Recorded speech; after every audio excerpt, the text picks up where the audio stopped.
23 अलग है, ये 23 पे है विषय ये वार्षिक प्रतिवेदन 2023 पर ही विचार है। प्रतिवेदन है लेकिन विषय वस्तु चीज अलग है। वो से सम्मिलित है इस विषय वस्तु पर यह प्रतिवेदन है, तो विषय वस्तु तो व्यापक रूप है विषय वस्तु का। मैं निवेदन करना चाहता हूं सर, फिर भी आपकी भावना के अनुसार यथासंभव कोशिश करूंगा कि मामला इधर उधर नहीं जाए और हमारे पार्लियामेंट मिनिस्टर को नाराजगी नहीं हो जाए। अरे ये मूल जो प्रश्न लोकतंत्र को कैसे मजबूत किया जाए, ये विचार हाथ से नहीं है। अब हो गया ये विचार संविधान के द्वारा जो अधिकार जो दिए गए उसके अनुरूप है। और सबसे पहले आज से 50 साल पहले कांग्रेस पार्टी की सरकारों ने ही ये सोचा कि लोकायुक्त इस लोकतंत्र की परिस्थिति को विधिवत सुव्यवस्थित बनाए रखने के लिए लोकायुक्त की आवश्यकता है। मंत्री हो, अधिकारी हो, आम कोई भ्रष्टाचार में सरकार से संबंधित जुड़ा हुआ कोई व्यक्ति हो, तो इस भ्रष्टाचार पर अंकुश कैसे लगे, इसको अंकुश लगाने के दृष्टिकोण से ही कांग्रेस ने आज से 50 साल पहले ये सोचा और उसी के अनुरूप सबसे पहले उड़ीसा की सरकार ने इस लोकायुक्त को बनाया। उसके बाद 73 में महाराष्ट्र ने बनाया और मुझे खुशी है इस बात की,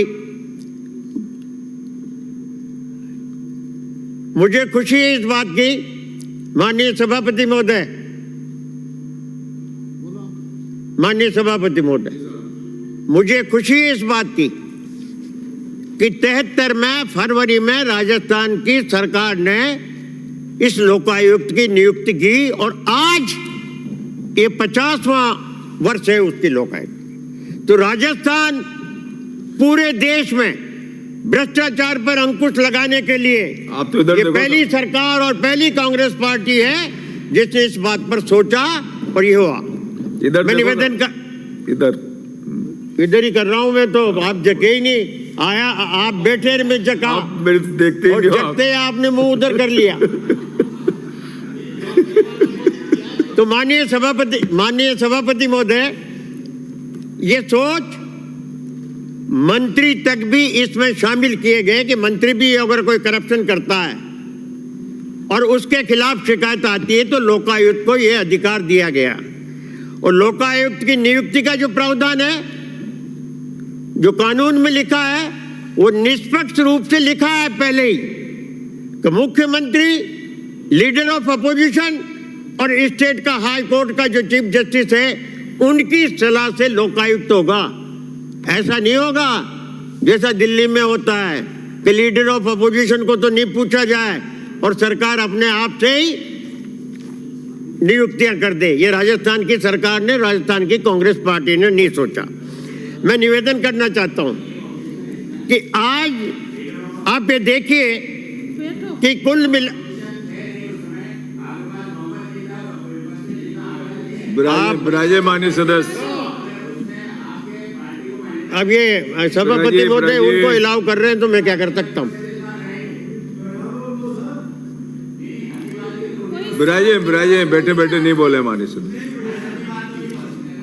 अरे बोलने दीजिए। अब इस एक 23 से और 31/12/23 तक 3936 प्रकरण परिवार तो लंबित थे इनके पास पूर्व से, और इस कालावधि में 2063 इनके पास और ये आए और 5999 कुल आयोग के सामने विचारार्थ हो गए। लेकिन जो गति है ना, जो लगातार ये शिकायतें बढ़ती जा रही है, जब से भी लोकायुक्त का बना, लगातार आप वर्षवार देख लें, ये शिकायतें बढ़ती जा रही है। और न जाने चाहे उनके संसाधनों की कमी हो, चाहे अपनी ओर से व्यवस्था की कमी हो, चाहे अपनी ओर से उनको संसाधन नहीं दिए जा रहे हो, उनकी वजह से हो, लेकिन जितनी कंप्लेंट्स आ रही है उसके अनुरूप में केवल मात्र 40% और 41% से अधिक का निस्तारण नहीं हो रहा है।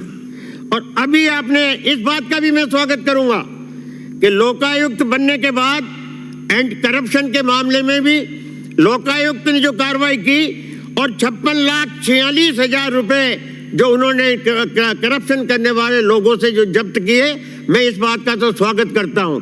लेकिन मैं निवेदन करना चाहता हूं, इतने बड़े राजस्थान में लगातार आप देख रहे हो करप्शन के हालात, आप और हम देख रहे हैं, चाहे सरकार किसी की भी हो। पूर्ववर्ती सरकार के टाइम पर जो एंटी करप्शन डिपार्टमेंट ने जो काम किया ना, उसने इतिहास कायम किया करप्शन मिटाने का। इस बात के लिए मैं पूर्ववर्ती सरकार को धन्यवाद देना चाहता हूं कि इतना अंकुश, चाहे वो IAS हो, चाहे वो IPS हो, चाहे वो RS हो, चाहे RPS हो और चाहे साधारण पटवारी से लेकर के अन्य कर्मचारी हो, गर्ग साहब, मैं ये निवेदन करना चाहता हूं कि करप्शन, हाई हैंडेडनेस और in action of the officers, ये 3 प्रकरण हैं उनके सामने जांच करने के। खाली करप्शन ही नहीं है, इन एक्शन भी है, हाई हैंडेडनेस भी है और करप्शन भी है। ये पूरा दायरा है उनका। मजिस्ट्रेट के सामने चल जाओ आप, अपने एग्जीक्यूटिव मजिस्ट्रेट के सामने। पुलिस जो अत्याचार करती है 107, 151 में गिरफ्तार कर लेती है, ले जाती है, फिर सिफारिशें हो जाती है, तो उस 107, 151 के मामले में SDO और तहसीलदार जो राइडर लगाता है ना जमानत पर, तस्दीकशुदा लाओ, इतने लाख की लाओ, ये लाओ, ये बात भी इस रिपोर्ट में डिटेक्ट की गई है लोकायुक्त के द्वारा कि हमारे जो एग्जीक्यूटिव मजिस्ट्रेट हैं वो लगातार इस प्रकार के राइडर लगा करके लोगों के जो अधिकार हैं, लोकतंत्र में जिनको जाने का अधिकार है, उन पर पाबंदी लगाते हैं और इस बात पर सरकार का ध्यान आकर्षित किया है। लेकिन सरकार ने इस ओर कोई ध्यान नहीं दिया और ये लगातार हो रही है। 107 की कार्रवाई पुलिस वाले करते हैं, अपराध को एक तरफ रखते हैं, मजिस्ट्रेट और तहसीलदार को आदेश दे देते हैं, मजिस्ट्रेट और तहसीलदार कलेक्टर के इनके कहने से राइडर लगा करके उस गरीब आदमी को जमानत पर नहीं छोड़ते। ये रिपोर्ट भी आपके सामने की है। और यही नहीं, 1973 में जो ये एक्ट पास किया गया लोकायुक्त का, मान्यवर, उस लोकायुक्त के एक्ट में आज तक कोई परिवर्तन, संशोधन अगर किया हो किसी भी सरकार ने, तो वो आप मुझे बता दें। इनको अधिकार नहीं। आप दूसरी जगह के लोकायुक्त को देखें, आपको और हमारे को ये चाहिए इस लोकायुक्त को मजबूत करने के लिए उनको और अधिकार दें। मैं तो चाहूंगा कि इनकी अलग, जैसे दूसरे स्टेट में इनका पुलिस अलग हो, इनका सिस्टम अलग हो, सीधा जाकर के संपत्ति को जब्त कर सके, सीधा जाकर के लिए उनको अरेस्ट करवा सके, सीधा जाकर के लिए काम कर सके। इस प्रकार के प्रोविजन की आवश्यकता है। ये अधिकार दंत विहीन लोकायुक्त है आज की तारीख में। इनको और अधिकार दिए जाने की आवश्यकता है। आप इसके साथ में निवेदन करना चाहता हूं आपसे कि राज्य में मौजूदा कानूनों के नियमों का सरलीकरण करने का काम भी लोकायुक्त का है। आप ये बताइए कि जो कानून बने हुए हैं और जिनका एग्जीक्यूशन जिन लोगों को करना है, जिन लोगों को प्रशासनिक रूप से उसको काम करना है, वो अपने मनमाने ढंग से उन कानूनों की व्याख्या करके गलत ढंग से काम कर रहे हैं। ऐसी सूचनाएं भी लोकायुक्त ने आपको दी है। और आज तक आपके पास, मैं ये जानना चाहूंगा कि लोकायुक्त ने आपको 51 गवर्नमेंट सर्वेंट के लिए अनुशासनात्मक कार्रवाई करने के लिए किया है क्या? आप मुझे बताएं जब आप बोले कि इन 51 लोगों के खिलाफ जो लोकायुक्त ने आपको जानकारी दी है, करप्शन की हो, अनुशासनहीनता की हो, कैसी भी हो, आप ये बताने की मेहरबानी करें कि इन 10 महीनों में आपने कितने कर्मचारियों के खिलाफ क्या क्या कार्रवाई की, ये आप हमको बताने का कष्ट करें। एक और तो कांग्रेस पार्टी का ये सोच कि लोकतंत्र कैसे मजबूत हो, भ्रष्टाचार कैसे मिटे, कैसे हो। इतने साल पहले जब आप लोगों का, आपकी विचारधारा का तो जन्म भी नहीं हुआ था, जब कांग्रेस ने सोचा था। आज आप आपने देखा होगा ना, दिल्ली में 13-14 में कैसा नाटक किया था अन्ना हजारे जी।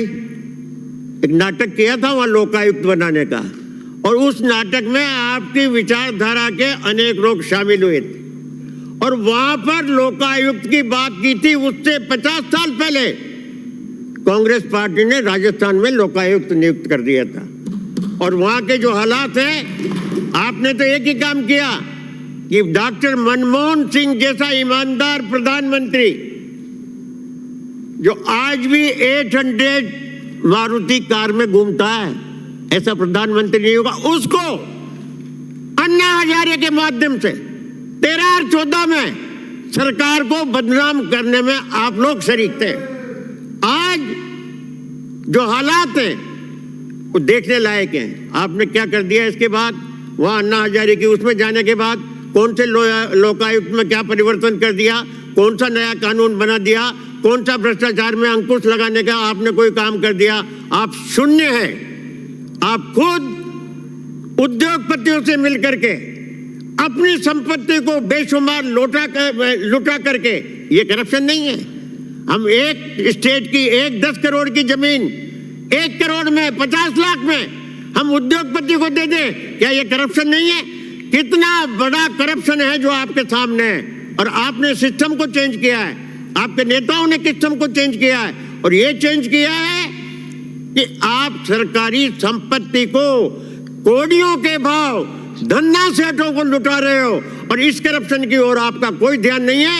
मैं चाहूंगा कि लोकायुक्त को भी अधिकार होना चाहिए कि अगर सरकारी संपत्ति कोई भी, अगर सरकार अगर कोड़ियों के भाव अपना चंदा लेने के लिए, अपने कार्यालय बनाने के लिए, अपना चुनाव लड़ने के लिए अगर सरकारी संपत्ति को लुटाता है, तो वो भी करप्शन का भाग है। आप ईमानदार बने रहना चाहते हो और काम करप्शन का कर रहे हो। पूरे राष्ट्र पे हालात है ये। इसलिए मैं निवेदन करना चाहता हूं कि लोकायुक्त को और अधिक अधिकार दिए जाने चाहिए, ताकि लोकतंत्र में जो भ्रष्टाचार है उसको रोका जा सके, और जो दुरुपयोग करते हैं ईमानदार बने रह करके, साधु संत बने रह करके, जो भ्रष्टाचार कर रहे हैं, जो कोड़ियों के भाव सरकारी संपत्ति को लुटा रहे हैं, उन पर भी अंकुश लगाना चाहिए और उनकी ईमानदारी का पर्दाफाश किया जाना चाहिए कि किस दल ने संपत्ति जो लुटाने के बाद, सरकारी पैसा, सरकारी संपत्ति देने के बाद कितना चुनाव का चंदा लिया, चुनाव लड़ने के लिए कितना अपना कार्यालय बनाने के लिए चंदा लिया, कितना पैसा उन उद्योगपतियों से लिया। ये करप्शन है। इस करप्शन पे भी अंकुश लगाने के लिए सरकार को कुछ न कुछ करना चाहिए। मैं बहुत अधिक कुछ नहीं कहकर आपसे निवेदन करना चाहता हूं कि लोकायुक्त कैसे मजबूत हो। इसकी मजबूती में लोकतंत्र, कल आप वहां हैं, आज हम यहाँ हैं, ये परिवर्तन तो होता रहेगा, लेकिन ये करप्शन कैसे मिटे, उस करप्शन की तरफ आप लोकायुक्त को और अधिक शक्तिवान बनाएं, और अधिक ताकतवर बनाएं, और अधिक उसको पावर दें, और अधिक उसकी व्यवस्था करें। ये मैं सरकार से चाहता हूं। मुझे अवसर दिया, धन्यवाद। और बोल सकते हैं साहब, चाहो तो आप और बोलना चाहे तो थोड़ी देर और बोले साहब। श्री सुभाष गर्ग, नाराजगी रहती है ना, मैंने कहा और बोलना चाहते महोदय। समय बढ़ा रहे हो क्या? आप उठे ही नहीं, आप सुन ही नहीं पाए। नहीं तो है। मैं राजस्थान लोकायुक्त